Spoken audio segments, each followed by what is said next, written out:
미국이 아프간을 떠난 아프간 내에서는 세계 세력이 아프간 권력을 가지고 싸우게 될 것으로 예상됩니다.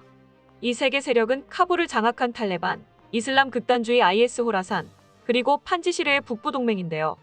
그런데 탈레반과 IS 호라산이 한국 무기 획득에 열을 올리고 있는 상황입니다. 특히 탈레반은 아프간 정규군이 투항하며 얻은 전리품과 미국이 놓고 간 장비에도 불구하고 한국 무기를 찾아다니는 중이며 IS 호라산도 암시장 등에서 한국 무기가 보이면 바로 구입하고 있습니다. 이에 전문가들은 한국 무기들이 극단주의 무장단체에서 쓰이면서 무고한 사람들이 피해를 입을까 우려의 목소리가 나오고 있습니다. 하지만 한국 군인들이 쓰던 무기들은 혹시 모를 우발 상황에 특별 조치를 했기 때문에 노획을 하여도 사용할 수 없다고 말하고 있습니다.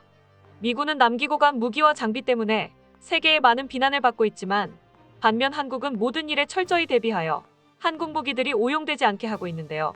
이러한 한국의 노력에 저항군의 지도자 아흐마드 마수드는 생방송으로 진행된 CNN과의 인터뷰에서 한국을 언급하며 감사의 인사를 전해 화제가 됐는데요. 왜 탈레반과 IS 호라산이 한국 무기를 얻으려 노력하고 있으며 그들이 가장 원하는 한국 무기가 무엇인지와 미군과 달리 한국군이 남긴 무기들을 왜 이들 무장단체들이 사용할 수 없는지, 그리고 저항군의 지도자가 왜 한국에 감사를 표하고 있는지 알아보겠습니다. 현재 미군이 떠난 아프간은 혼돈 그 자체입니다. 특히 탈레반과 IS 호라산은 서로 으르렁거리며 아프간 내의 외국 군인들이 미처 가져가지 못한 장비들을 확보하기 위해 열을 올리고 있습니다. 특히 미군들이 사용하던 장비들이 무력화 작업이 안 돼 그대로 사용할 수 있는 상태라고 하는데요. 미군들은 탈레반의 병사들이 교육 수준이 낮을 것을 생각해 첨단 장비들을 교육훈련 없이 사용할 수 없을 것이라 예상하고 그렇게 문제가 되지 않을 것으로 여겼습니다. 실제로 탈레반은 카불을 장악한 뒤 몇 주 동안 명품 군용 헬기 중 하나인 블랙호크를 가지고도 띄울 생각을 하지 못하고 조종석에 앉아 인증사진만 찍는 데 그쳤습니다. 그런데 최근 영국 인디펜던트에서는 믿을 수 없는 내용을 보도했습니다. 인디펜던트는 탈레반이 칸다하르 상공에 미국산 블랙호크 헬기를 띄운 것으로 보인다라는 제목의 글을 게재하며 탈레반이 칸다하르 거리를 비행하는 모습의 동영상을 공개해 공군력을 가졌음을 과시하고 있다고 말하고 있는데요. 탈레반이 공개한 영상에는 블랙호크에 사람을 매단 채 비행하는 것도 있어 충격을 주고 있습니다. 매체는 탈레반이 보유한 블랙호크는 전 세계 85%의 국가들이 보유한 것보다 훨씬 더 많을 것으로 예상한다고 전하고 있습니다. 현재 탈레반이 운용할 수 있는 항공기는 블랙호크뿐이지만 시간이 지나면 더 많은 항공기를 운용할 수 있다고 전하면서 현재 탈레반이 보유한 항공기들을 나열했습니다. 현재 탈레반이 보유한 항공기로는 A-19 경공격기 23대, AC-28 항공기 33대, MD-530 헬기 43대, MI-17 헬기 32개가 있으며 심지어 한국 공군이 아프간 조력자들을 수송했던 것과 비슷한 C-130 허큘리스 수송기 세대도 포함되어 있습니다. 이 중에는 아프간 정부군이 투항하고 내준 것도 있지만 미군이 빠져나오면서 미처 군용 장비를 파괴하지 못해 그대로 방치된 것을 탈레반이 노획한 것입니다. 게릴라 작전만 취할 수 있었던 탈레반은 미국 덕에 공군력을 확보할 수 있게 됐고 미국의 장비를 착용한 탈레반 병사들은 과거 미국이 2차 세계대전 깃발 사진을 패러디해 조롱의 메시지를 보내고 있는데요. 전문가들은 이러한 무기들이 북한에 흘러 들어갈 수 있다는 지적이 나오고 있습니다. 미국 정책을 다루는 미국의 목소리는 탈레반 미국 무기, 북한 등에 판매할 수 있어라는 제목의 글을 게재했는데요. 매체는 데이비드 맥스웰 민주주의 수호재단 선임연구원이 북한과 탈레반의 직접적인 군사협력은 알려지진 않았지만 탈레반을 지원하는 파키스탄이 북한과 탈레반 사이에서 무기 중개 역할을 할 가능성은 있다고 지적했습니다. 특히 맥스웰 연구원은 북한이 자국 내 러시아제 중심의 기존 무기와 미국산 무기가 호환성이 떨어지기 때문에 직접 사용하는 것보다 자금 마련을 위해 탈레반으로부터 미국산 무기를 구입해 무장단체 등에게 팔아넘길 가능성을 배제할 수 없다고 말했습니다. 이는 미국이 적국에 자신들의 약점을 알려준 것과 다름없는 일인데요. 이 때문에 미국 국내외에서 비난의 여론이 빗발치고 있습니다. 이렇게 거저 노획한 미국 장비와 다르게 탈레반이 카불을 점령한 뒤 한국 대사관을 찾아 제일 먼저 한 것은 K2 소총을 확보하는 것이었습니다. 한국 대사관에는 약 30정의 K2 소총이 보관됐었는데요. 이것들은 한국이 지방재건팀과 함께 파견된 오시노부대에서 사용한 것이었습니다. 탈레반이 이렇게 한국 대사관에서 제일 먼저 K2 소총을 노획하려 했던 이유는 자신들의 무장 능력을 키우는 것도 있지만 바로 IS 호라산이 한국의 K2 소총을 확보하지 못하게 하는 것이 컸습니다. K2 소총은 IS에서 상당히 인기가 많은 총이었습니다.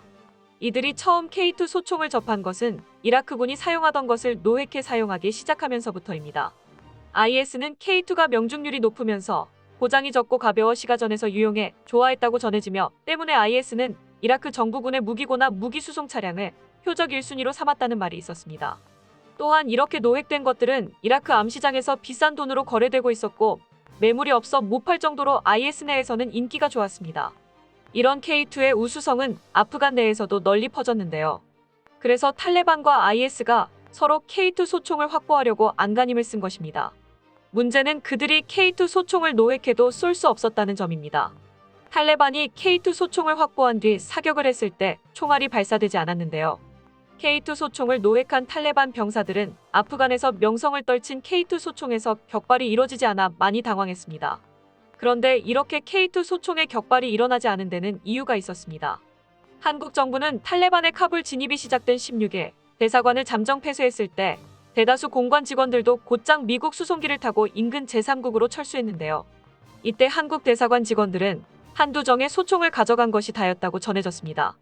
이에 K2 소총이 안전지대인 대사관에 보관된 덕분에 별다른 사고 없이 상태가 준수했고 탈레반이 카불에 입성하면서 반출 위험이 갑자기 커지자 외교부 당국자는 대사관 폐쇄 직전 일부 총기를 제외하고 모두 파기해 적대 세력 손에 들어가지 않았다고 말했습니다. 여기서 많은 사람들은 대사관 직원들이 파기했다는데 어떻게 탈레반이 시험 발사를 해볼 수 있겠냐는 의문이 들 수 있습니다. 보통 소총을 파기할 때는 몸체를 부수는 일은 거의 없는데요. 통상 소총은 격발 핵심 부품인 노릿의 뭉치와 공이만 제거해도 기능을 상실하게 되는데 대사관 직원들도 이런 식으로 한국 대사관에서 보관 중인 총기를 무력화했습니다. 이러한 총기 파기법은 웬만한 총기에 대한 지식이 없다면 할 수 없는 일입니다. 이는 한국 대사관 직원들이 군 시절 개인화기 분해 조립을 해보지 않았다면 불가능했던 것인데요. 간단히 공이만 제거하게 되면 몇 킬로그램이나 하는 K2 소총들을 긴박한 순간에 가져가지 않아도 되고 파기하는 시간도 아낄 수 있었습니다. 이는 한국 대사관 직원들이 핵심 부품을 없애 탈레반의 고철 처리를 맡긴 것과 다름없었습니다. 이렇게 군용 무기가 적들의 손에 넘어가지 않게 하는 것은 굉장히 중요한데 이러한 차이 때문에 미국은 탈레반을 더 강하게 만들었다는 비난을 받고 있지만 한국은 오히려 칭찬을 받고 있는 이유입니다. 특히 북부동맹 저항군의 지도자인 아흐마드 마수드는 생방송으로 진행된 CNN과의 인터뷰에서 한국을 언급해 화제인데요. CNN은 인터뷰에서 마수드에게 왜 탈레반에 대항하여 저항하고 있는지 묻자 마수드는 우리는 탈레반이 택한 강한 지배력으로 오직 자신들의 종교에 복종해야 하는 편협성과 억압에 싸우고 있습니다. 우리는 한국과 같이 아프간인들을 받아들인 국가들처럼 소수민족과 종파를 뛰어넘어 권력을 균등하게 배분하고 권력 분립을 통해 평화롭게 공존할 수 있는 국가를 원한다며 한국과 같은 민주주의 국가처럼 인종과 성별을 불문하고 모든 시민이 민주주의와 권리, 자유를 지키기 위해 싸운다라고 말했습니다. CNN은 다시 마수드에게 당신은 영국 런던 킹스 대학교에서 전쟁학을 공부하고 영국 육군 사관학교인 샌드허스트를 졸업하면서 군사훈련을 받았다고 들었는데 이것이 당신을 탈레반과 싸울 준비를 하게 했나요? 라고 물었는데요. 그러자 마수드는 그렇습니다. 샌드허스트에서 공부할 동안 전쟁에 대비하게 됐습니다. 그러나 전쟁학을 공부하면서 전쟁과 유혈 사태를 피하는 법을 배웠습니다. 하지만 협상은 한계가 있습니다. 한국은 민주주의와 자유를 위해 싸운 역사가 있고 이를 쟁취했습니다. 만약 우리가 한국과 같은 상황이 된다면 우리는 우리의 땅, 국민, 가치를 지키기 위해 싸우고 저항할 것입니다라고 말했습니다. 그러면서 마수드는 한국의 응원의 메시지에 감사하다며 일일이 답해주지 못해 미안하다고 전했습니다. 이런 한국의 응원 덕분인지 현재 북부동맹은 탈레반과의 산발적인 교전에서 연전연승을 기록하고 있습니다. 로이터 통신은 탈레반이 미군이 철수하자마자 판지시르를 공격했지만 많은 사상자를 내고 후퇴했다고 전했는데요. 매체는 탈레반이 판지시르 계곡 서쪽 출입구에서 저항군과 만나 교전을 펼쳤지만 7명이 전사했다고 말하며 반면 저항군은 단 2명만이 부상을 당했다고 전했습니다. 현재 이러한 소식들이 아프간 내에서 계속 퍼지고 있어 판지시르에 수천 명의 저항 세력이 운집했으며 마수드 휘하에만 9천 명이 집결한 상태입니다. 일각에서는 이러한 북부동맹의 모습이 과거 일제와 싸웠던 한국의 독립운동가와 광복군에 비유하고 있습니다. 그런 것 때문인지 판지시르의 북부동맹의 일이 남일 같지 않은 것처럼 느껴지는 것이 사실인데요. 세계 국가들이 판지시르에 지원 물자를 보내 저항군들이 민주주의와 자유를 되찾는 일을 지원했으면 하며 하루빨리 아프간의 봄이 찾아와 아프간인들이 더 이상 고통받지 않기를 바랍니다. 끝까지 시청해주셔서 감사합니다. 도움이 되셨다면 좋아요를, 다른 이야기도 궁금하시면 구독을 눌러주세요.